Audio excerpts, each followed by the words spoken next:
الحمد لله رب العالمين والعاقبة للمتقين والصلاة والسلام على نبيه الكريم أما بعد فأعوذ بالله من الشيطان الرجيم بسم الله الرحمن الرحيم إن إبراهيم كان أمة قانتا لله حنيفا ولم يكن من المشركين وقال الله تبارك وتعالى واتبع ملة إبراهيم حنيفا وقال الله تبارك وتعالى ما كان إبراهيم يهوديا ولا نصرانيا ولكن كان حنيفا مسلما وقال الله تبارك وتعالى إن الله وملائكته يصلون على النبي يا أيها الذين آمنوا صلوا عليه وسلموا تسليما اللهم صل على سيدنا ومولانا محمد وعلى آل وأصحاب سيدنا ومولانا محمد وبارک وسلم علیہ۔ سامعین محترم، پچھلے جمعۃ المبارک کو میں نے آپ کے سامنے حضرت ابراہیم خلیل اللہ علیہ الصلاۃ والسلام کے کچھ فضائل جو ہے وہ ذکر کیے تھے، اور اس ضمن میں نے یہ بات کی تھی کہ بنی اسرائیلی روایات جو ہیں ان کو اپنے پیش نظر کس طرح سے رکھنا چاہیے۔ پھر آپ یہ بات بھی ذہن میں رکھیں کہ اس وقت پوری دنیا کے اندر جو صورتحال ملت ابراہیمی کے حوالے سے، امت مسلمہ کے حوالے سے، اور پھر خاص طور پر مشرق وسطیٰ کے وہ علاقے جہاں پر مسجد اقصی ہے، بیت المقدس، فلسطین کا علاقہ، اور انہی علاقوں سے متعلق جہاں پر ایک بہت بڑی تعداد انبیاء کی مبعوث کی گئی، انبیاء بنی اسرائیل ایک طویل سلسلہ ہے۔ یہ بات بھی میں آپ کے سامنے رکھ چکا ہوں کہ یہودیت ہو یا نصرانیت ہو، یہودیت ہو یا نصرانیت ہو، یقیناً یہ وہ مذاہب نہیں ہیں کہ جن کی دعوت حضرت موسیٰ علیہ السلام نے یا بعد میں حضرت عیسیٰ علیہ السلام نے دی تھی۔ یہ وہ مذاہب نہیں ہیں، یہ وہ تعلیمات نہیں ہیں کہ جن تعلیمات کی جو ہے وہ اللہ کے برگزیدہ پیغمبر جو ہے وہ دعوت دیا کرتے تھے، بلکہ یہ بعد کی پیداوار ہے۔ اس پر بھی میں گفتگو کر چکا ہوں، اور اس ضمن میں یہ بات اپنی جگہ پر کہ چونکہ الہامی مذاہب میں ان کا شمار ہوتا ہے یہودیت اور نصرانیت کا، اس لیے یہ بات کہ یہ الہامی مذاہب اس لیے کہلاتے ہیں کہ یہ اپنے آپ کو الہامی کتاب کی طرف جو ہے وہ منسوب کرتے ہیں، اور الہامی کتب جو نازل ہوئی تھی قرآن مجید سے ان کی تصدیق ہوتی ہے۔ الہامی کتب جتنی بھی نازل ہوئی جو سچی اللہ تعالیٰ کی نازل کردہ کتابیں ہیں، چونکہ قرآن مجید ان کی تصدیق کرتا ہے، اس لیے ان سے منسوب جو روایات ہم تک پہنچتی ہیں ہم نے ان کو ایک نظر دیکھنا ہوتا ہے، ان کو ایک نظر دیکھنا ہوتا ہے، اور قرآنی تعلیمات کی روشنی میں ان کو جانچنا ہوتا ہے، پرکھنا ہوتا ہے، پھر فیصلہ کرنا ہوتا ہے۔ تو اس لیے جو بنی اسرائیلی روایات کا تذکرہ ہمیں ملتا ہے، جن میں سابقہ الہامی کتب کے متون بھی شامل ہیں، ان کے ٹیکسٹ وہ کتابیں بھی شامل ہیں، اور ان کے علاوہ بھی روایات شامل ہیں، تو ان سب کا جائزہ لے کر جو ہے پھر اس نقطہ نظر سے جو ہے وہ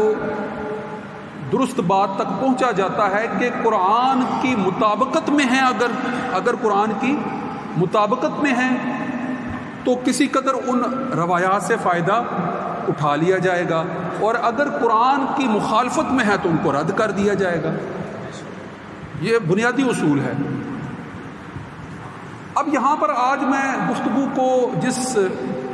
سطح تک بڑھانا چاہتا ہوں وہ حضرت ابراہیم علیہ السلام ہی کی ذات سے متعلق ہے، اور پھر انہی علاقوں سے متعلق ہے جن علاقوں میں آپ دعوت و تبلیغ جو ہے وہ فرمایا کرتے تھے۔ اور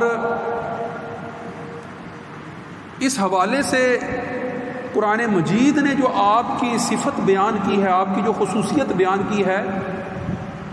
وہ یہ ہے کہ قرآن مجید نے آپ کی ذات کو یعنی حضرت ابراہیم علیہ السلام کی ذات کو تن تنہا واحد ایک امت کے قائم مقام شمار کیا ہے۔ یہ ذہن میں رکھنا بات، اصولی نقطہ، اصولی بات جس پر آج ہم نے فوکس کرتے ہوئے گفتگو کو آگے بڑھانا ہے، وہ یہ ہے کہ پوری امت جو کردار یا جو عمل مجموعی طور پر اختیار کرتی ہے یا جس کا اظہار کر رہی ہوتی ہے، تاریخ کے اندر بعض ہستیوں کو ہم ایسی حیثیت سے دیکھتے ہیں کہ وہ اپنی ذات میں تنہا پوری ایک امت کے قائم مقام حیثیت رکھتے ہیں۔ یہ بات آپ نے سمجھنی ہے۔ میں اس بات کو انشاءاللہ آسان صورتحال کے ساتھ جو ہے وہ آپ کے سامنے رکھوں گا تاکہ سمجھنے میں کوئی ابہام نہ رہے۔ قرآن مجید نے کیا فرمایا، ذرا آیت سامنے رکھیں۔ بسم اللہ الرحمن الرحیم، ان ابراہیم کان امۃ قانتا للہ حنیفا، کہ بے شک ابراہیم علیہ السلام، ان ابراہیم کان امۃ، ایک امت تھے، یعنی اکیلے اپنی ذات میں، اپنی ذاتی حیثیت میں اکیلے تنہا ایسے تھے جیسے کہ ایک پوری امت ہوتی ہے، امت کے قائم مقام تھے۔ قانتاً، اللہ کے فرما بردار تھے، اللہ کے فرما بردار، قانتاً للہ، اللہ کے لیے جو ہے وہ ہر چیز کو جو ہے وہ اللہ کی ذات ہی کے ساتھ جو ہے وہ اللہ کی ذات کے ساتھ جو ہے وہ سچائی کے ساتھ منسلک ہو کر اسی کی اتباع میں اختیار کرنے والے تھے۔ اور پھر فرمایا حنیفہ، حنیف کا مطلب ہوتا ہے یکسو، یعنی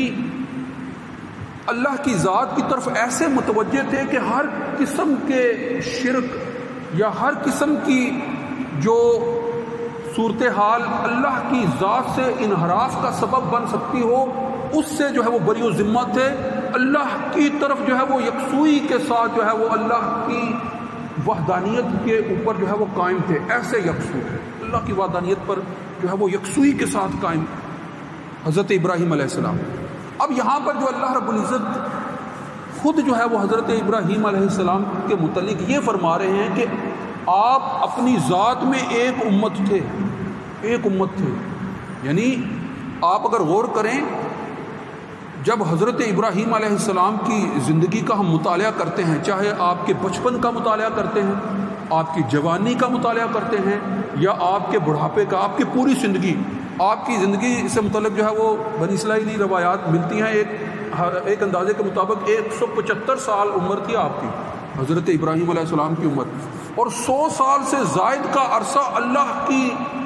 وحدانیت کو پوری دنیا میں پھیلانے کی غرض سے جو ہے وہ گزارا ہے۔ اللہ کی طرف 100 سال سے زیادہ جو ہے وہ دعوت و تبلیغ کے حوالے سے جو ہے وہ آپ کے اقدامات ہیں،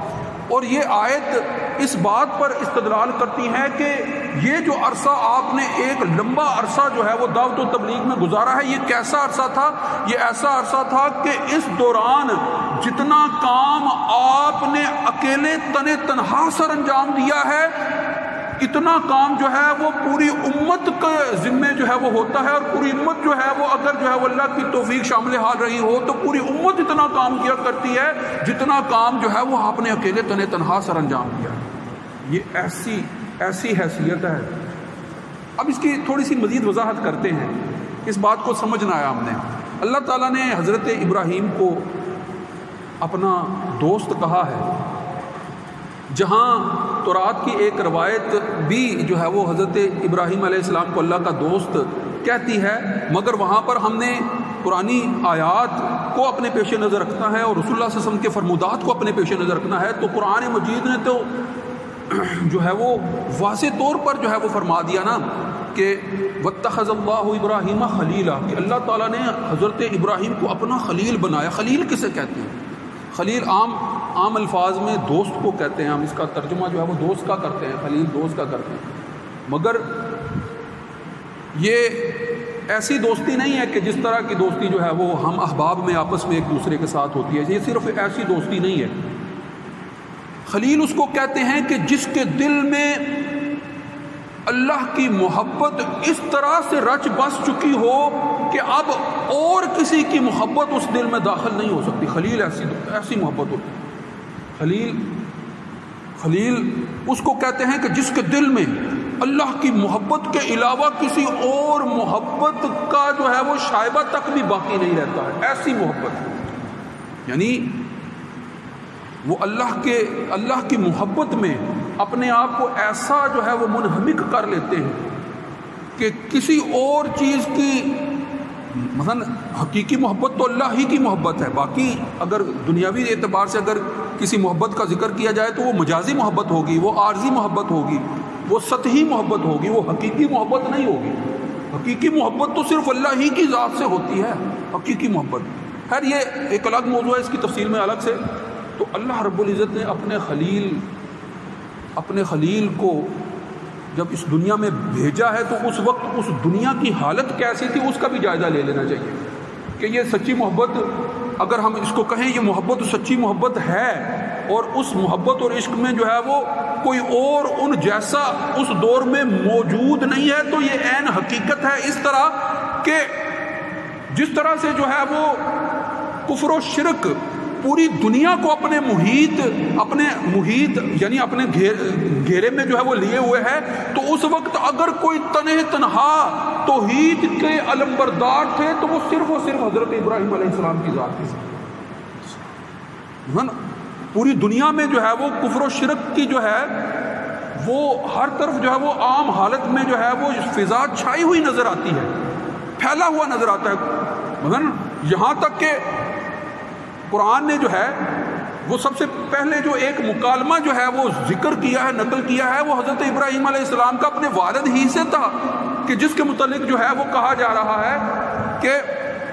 آزر سے جب آپ کا مکالمہ ہوتا ہے، قرآن جو ہے وہ اس کو باپ کہہ کر مخاطب کر رہا ہے، مگر جو ہے وہ روایات کی تفصیل میں جائیں تو وہ آپ، کیونکہ چچا کے لیے بھی جو ہے وہ باپ کا لفظ جو ہے وہ استعمال کیا جاتا ہے، تو اس کے مصداق جو ہے وہ حقیقی والد کی بجائے جو ہے وہ آپ کے چچا تھے، کہ جو بت تراش تھے اور وہ بت بنایا کرتے تھے، اور جو ہے وہ اس وقت کے جو کہہ لیں کہ عراق اور اس کے ارد گرد جو ہے وہ بسنے والی اقوام کا جو سب سے اعلیٰ قبیلہ تھا،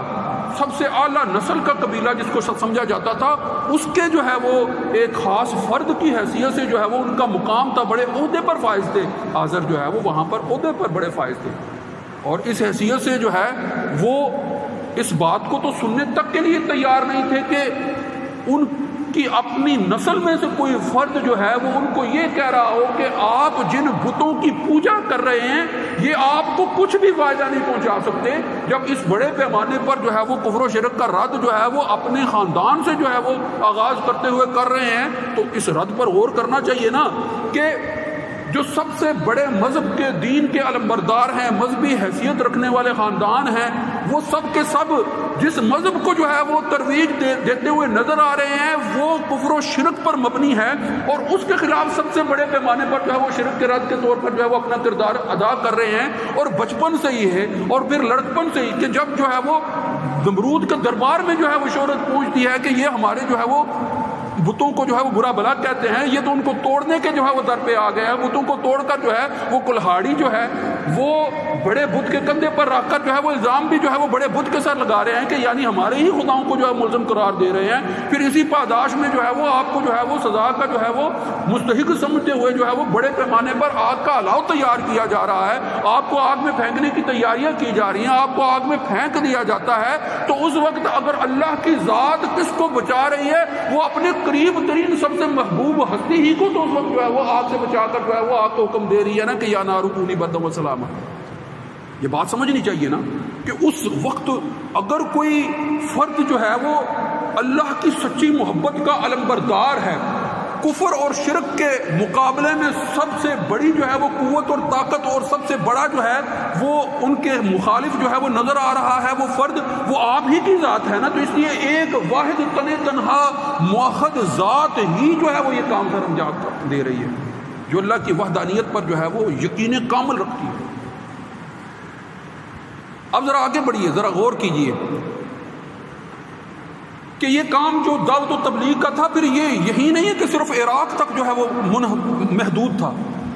آپ اسی وجہ سے کہ یہ بتوں کا مخالف ہے تو آپ کے مخالف جو ہیں وہ آپ کو جو ہے وہ سزائیں دینے پر جو ہے وہ عمل پیرا ہو رہے ہیں، تو اللہ کے حکم سے پھر آپ یہاں سے جو ہے وہ ہجرت کرتے ہیں۔ قرآن مجید نے اس ہجرت کا تذکرہ کیا ہے۔ آپ سب سے پہلے جو ہے وہ پھر شام کی طرف ہجرت کرتے ہوئے فلسطین پہنچتے ہیں۔ فلسطین کے علاقے کے اندر پھر جو ہے وہ توحید کا جو ہے وہ علم جو ہے وہ سب سے بڑے پیمانے پر جو ہے وہ جلانے والے پھر آپ ہی ہیں۔ اتنے آپ کی زندگی دیکھیں تو کتنے بڑے سفر ہیں جو آپ نے کیے ہیں۔ فلسطین آتے ہیں، فلسطین سے پھر جو ہے وہ مصر جاتے ہیں، اور پھر مصر سے جو ہے وہ خانہ کعبہ کی حدود تک پہنچتے ہیں۔ آپ ذرا غور تو کریں نا، اور جہاں جہاں جاتے ہیں وہاں پر اپنے جو ہے وہ توحید کے علمبردار پیچھے چھوڑتے چلے جاتے ہیں۔ ذرا غور کریں، یہ نقطہ بھی بڑے اہم ہے کہ جب ہم 100 سالہ حضرت ابراہیم علیہ السلام کی 100 سالہ دعوت و تبلیغی زندگی کا جائزہ لیتے ہیں اور اس تبلیغی اقدام کو دیکھتے ہیں، اس دعوتی اقدام کو دیکھتے ہیں جو آپ نے کیا اور منظم انداز میں کیا، ذرا غور تو کریں نا کہ اردن اور اس کے علاقوں میں جو ہے اگر وہاں پر جو ہے وہ دیکھتے ہیں تو حضرت لوط علیہ السلام کو، جو کہ آپ کے جو ہے وہ بھتیجے ہیں، انہی کو جو ہے وہ وہاں پر جو ہے وہ دعوتی طور پر جو ہے وہ اپنا قائم مقام بنا کر جو ہے وہ بھیج رہے ہوتے ہیں۔ اسی طرح فلسطین اور اس سے منسلکہ شام کے جتنے بھی علاقے ہیں اور پھر کسی حد تک جو ہے وہ مصر کے علاقوں تک یہ دعوت جو ہے پہنچتی ہے، تو یہاں پر جو ہے وہ کس کو جو ہے وہ منتخب کر رہے ہیں؟ اپنے ہی بیٹے حضرت اسحاق علیہ السلام کو یہاں پر چھوڑ کر جا رہے ہیں۔ غور کریں اس بات پر۔ اور اسی طرح حضرت اسماعیل جو کہ آپ کے انتہائی چہیتے ہیں، کہ جن کی قربانی کی وجہ سے آج بھی ہم جو ہیں وہ قربانی کا فریضہ سر انجام دیتے ہیں، ان کو وادی غیر ذی زر ببکہ مکہ جو آج جو ہے وہ خانہ کعبہ جہاں پوری دنیا جو ہے وہ حج کے لیے پہنچ رہی ہوتی ہے، ملت ابراہیمی کی اطاعت ہی میں جو ہے وہ وہاں کے حج کے جو ہے وہ سارے مناسک جو ہے وہ اسی ضمن میں جو ہے وہ بروئے کار لا رہی ہوتی ہے۔ غور تو کرو نا کہ وہ جو عراق سے نکلے تھے، وہ جو فلسطین دور دراز کے علاقوں کے میدانوں میں اور لکودک صحراؤں کو جو ہے وہ پار کرتے ہوئے جو ہے وہ پہنچے تھے، اور وہاں سے جو ہے وہ مصر کے علاقوں میں جو ہے فرائنہ مصر کی جو ہے وہ دعوتوں کا کلا کما کرنے کے لیے جو ہے وہ اقدامات کرتے ہوئے نظر آ رہے تھے، وہ وہیں سے جو ہے وہ سعودی عرب جو مکہ مکرمہ آج جو اس وقت جو ہے وہ حجاز مقدس اس علاقے تک جو ہے وہ پہنچ کر جو ہے وہ وادی غیر ذی زرع میں اپنی زوجہ اور اپنے بیٹے کو جو ہے وہ لکودک صحرا کے اندر جو ہے وہ صرف ایک اللہ کے سہارے پر جو ہے وہ چھوڑ کر آ رہے ہیں، اور وہ اسی سہارے پر اس لیے چھوڑ کر آ رہے ہیں، اور وہ بھی وہاں پر رہنے پر اس لیے مطمئن ہے کہ جو چھوڑ کر جا رہے ہیں اور جو رہنے والے ہیں وہ یہ جانتے ہیں کہ یہ اللہ کے حکم سے جو ہے وہ یہاں پر جو ہے وہ رہنے کے لیے، یہاں پر چھوڑ کر جانے کے لیے کہا جا رہا ہے۔ کس کے سہارے پر جو ہے وہ چھوڑ کر جانے کے لیے کہا جا رہا ہے؟ اللہ ہی کے جو ہے وہ حکم کے مطابق اللہ ہی کے سہارے پر جو ہے وہ چھوڑ کر جانے کے لیے کہا جا رہا ہے، تو اسی اطمینان پر وہ رہنے کے لیے بھی تیار ہیں۔ اور پھر وہ سارے واقعات جو وہاں رکنے کے بعد پیش آ رہے ہوتے ہیں، اور کس طرح سے جو ہے وہ ملت ابراہیمی پورے عرب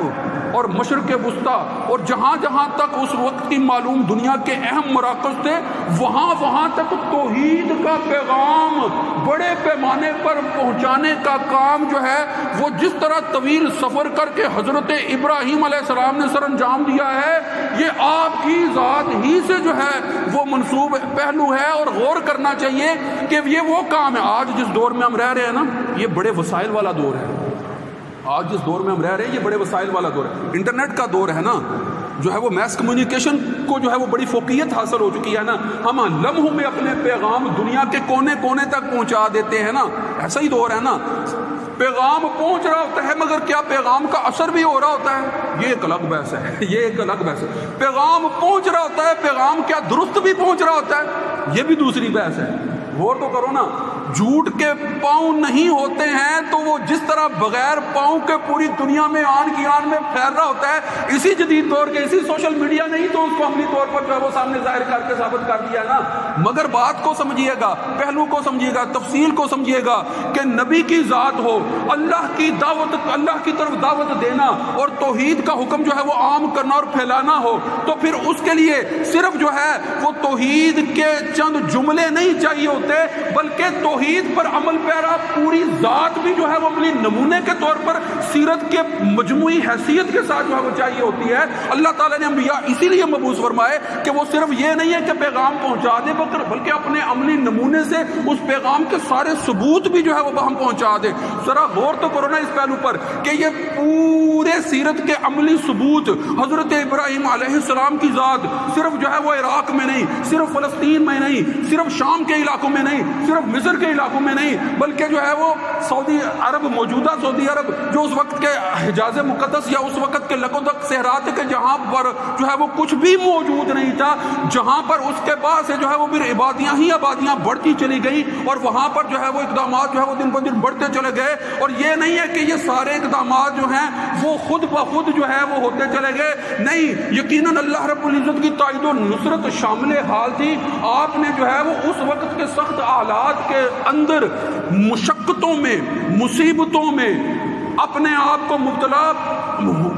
مبتلا ہونے کے باوجود، غور کیجیے گا، مبتلا کیے جانے کے باوجود مطلب کون کون سی مشقتیں نہیں اٹھائی،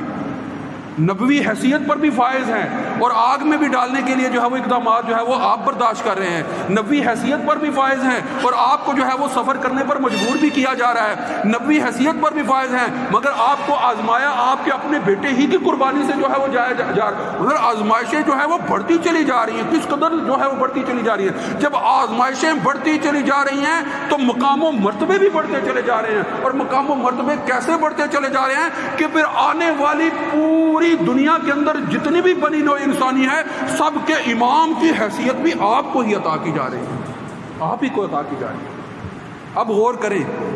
کریں اس پہلو پر کہ جدید دور کے اندر بڑے تیز وسائل ہونے کے باوجود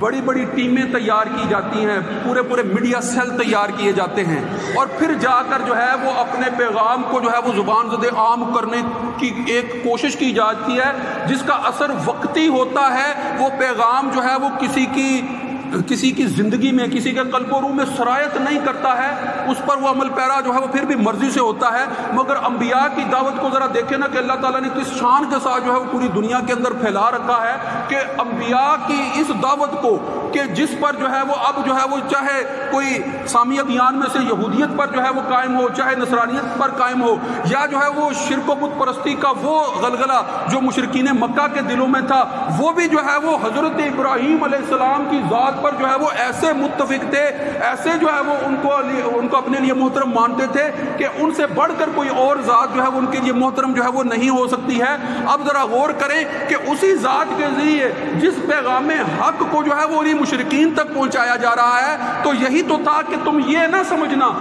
نہ سمجھنا کہ تم جس بت پرستی پر قائم تھے حضرت ابراہیم بھی ویسی ہی بت پرستی پر قائم تھے، ایسا قطعاً نہ سمجھنا۔ یقیناً جو ہے وہ ما کان من المشرکین، وہ مشرکین میں سے نہیں تھے۔ تمہارا یہ نظریہ جو قائم ہو چکا ہے، اپنے آپ کو ابراہیم علیہ السلام کی طرف جو ہے وہ منسوب کر کے تم یہ ثابت کرنے کی کوشش کر رہے ہو کہ وہ بھی نعوذ باللہ جو ہے وہ شرک میں منہمک تھے، ان کی تو ساری زندگی جو ہے وہ شرک کے خلاف جو ہے وہ اقدامات کرتے ہوئے گزری ہے، اور یہ پیغام انہوں نے اس وقت کی جو ہے وہ معلوم بڑے پیمانے پر دنیا تک پہنچانے میں تنہا ایسا کردار ادا کیا ہے کہ جدید دور کا میڈیا تو اپنے سارے وسائل کے باوجود اتنے وسیع پیمانے پر اقدامات نہیں کر سکتا جتنے بڑے پیمانے پر جو ہے وہ حضرت ابراہیم علیہ السلام نے تنہا اس دور میں کیا تھا کہ جب جو ہے وہ سفر کرنے کی صحبتیں برداشت کرنا بھی ممکن نہیں تھا، اور ان صحبتوں کو برداشت کرنے کے بعد جب آپ نے یہ بڑے پیمانے پر جو ہے اقدامات جو ہے وہ پوری دنیا کے لیے کر کے دکھائے ہیں، تو اسی لیے جو ہے وہ قرآن فرما رہا ہے کہ ان ابراہیم کان امتا، کہ بے شک ابراہیم کی ذات، اکیلی ذات، واحد ایک ذات جو ہے وہ پوری امت کے قائم مقام تھی۔ اور وہ اللہ کے لیے جو ہے وہ اطاعت گزار اور فرما بردار تھے، یکسوئی کے ساتھ جو ہے وہ اللہ کی محبت میں، اللہ کے عشق میں یکسوئی کے ساتھ جو ہے وہ اسی کی دعوت کو عام کرنے کے لیے جو ہے وہ عمل پیرا تھے، وہ مشرکین میں سے نہیں تھے۔ وآخر دعوانا ان الحمد للہ رب العالمین۔ سنتیں ادا فرمائیں۔